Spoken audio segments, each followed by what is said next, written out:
Welcome viewers to the standard template library or the STL playlist in C++. So STL is a very powerful tool which we use in competitive programming to solve a lot of problems, and there are many parts related to it. So one part of the STL is pair, which we'll be learning today in this video. So to include all the STL code at the beginning of our program, we have to write something like hashtag include bits standard c++.h, and we usually would have written hashtag include iostream and all the other stuffs whichever we would have required according to our use. But to use the STL, we can simply write this, which will include all our code, and we don't have to write other header files separately, and this will include all other header files in one statement only. And then we'll write using namespace std, and then the main function where our main code will be written. So today we'll be learning about pairs. So going by the name, what are pairs? There are two things, okay, which are related to each other in some way, and to store those two things together we use pairs. For example, we will learn that how to declare a pair. So to declare a variable, what we would have done, int a, okay, and then to assign some value we would have done a equals to 5. So we will see first how to declare a pair. So to declare a pair, we will do pair int comma int and then p. This is the syntax, and instead of int and int, you can write whatever you wish to. For example, if you wanted to write here string, you could have written over here string. If you wanted to write char over here, you could have written char over here. Okay, if you wanted to write double or int, you could have written just anything, any permutation and combination of data types in the first and the second part of the pair. So now what we can do is that we will have to assign some value to this pair. So since the first type is int and the second type is also int, so the first type value will also be int and the second type value will also be int.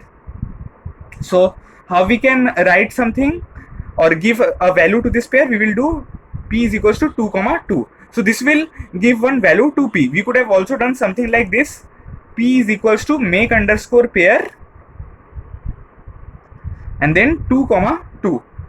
And if there was, let's say, int comma string, then we would have to write let's say p equals to 2 comma, let's say, hello within quotes.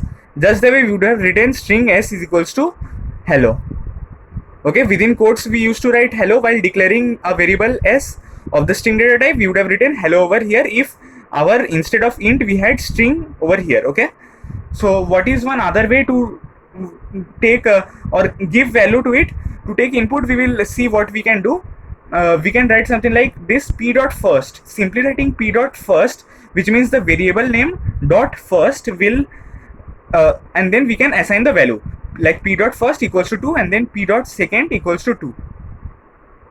So what this will do, this all three are three separate methods to assign value to this p.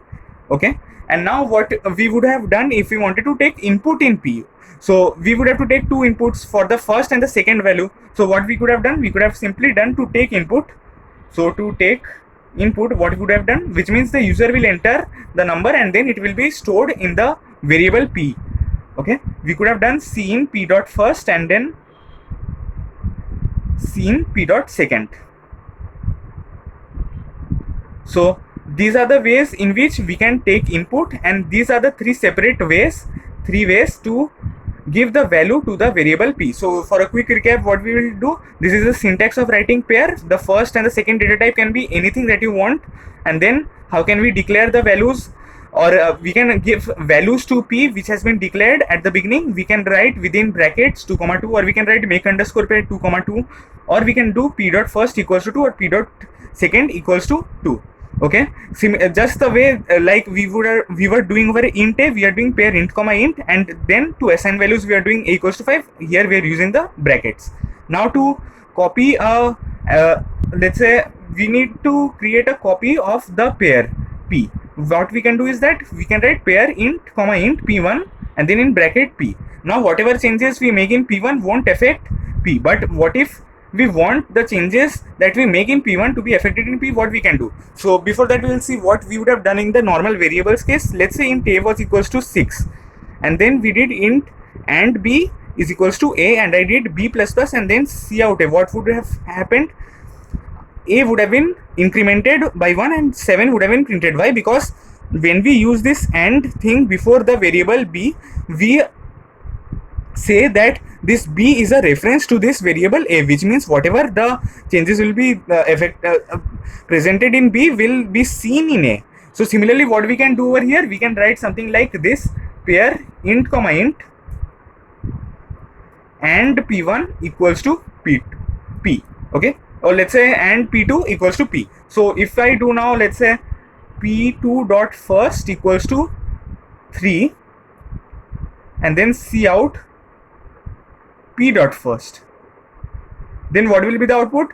So previously what was P dot first? 2, and now P2 dot first is 3, but since we are referencing this variable, so whatever changes will occur in P2 will be seen in P, so the output will be 3 in this case. Now similarly, we can declare an array of pairs. So how can we do that? And before that, if we wanted to print P dot first, we did cout P dot first, and if we wanted to print P dot second, or the second part of the pair, we would have done P dot second. Now we will see how to declare a pair of an array of pairs rather. Okay, we will do something like pair int comma int P underscore array, or let's say A only. Okay, the array name will be A and then the size of the array. So previously how we declared an array, we wrote int A 5. This was the size and this was the data type, and here what is the replacement? We are adding pair int comma int. So now what we can do, we can do something like pair we have taken the variable A, so we'll write A over here. Okay, so we'll write A of 0 is equals to, let's say, 3 comma 3, A of 1 equals to 4 comma 4, and A of 2 equals to 5 comma 5. Okay, within this curly braces you need to write. So what is A of 0? This is a pair. A0 is a pair. And what is A? A is an array. Okay, and to get the first element of the pair A0, what we have to do? We have to do A0 dot first. So now when you have to print all the elements of this pairs, what we will do? To print, we always use one loop. So we'll do for int I equals to 0, I less than 2, I plus plus, and then C out AI dot first and then space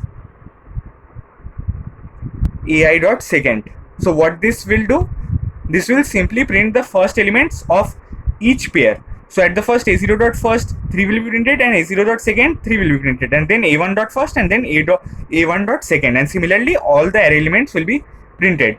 So this was just a quick introductory video about the pairs, and we can also do a vector of pairs, and we can use the pair inside maps also. But since this is an introductory video about pairs in the STL playlist, so I'll just be keeping the video till this. If you have any doubts, do ask in the comments.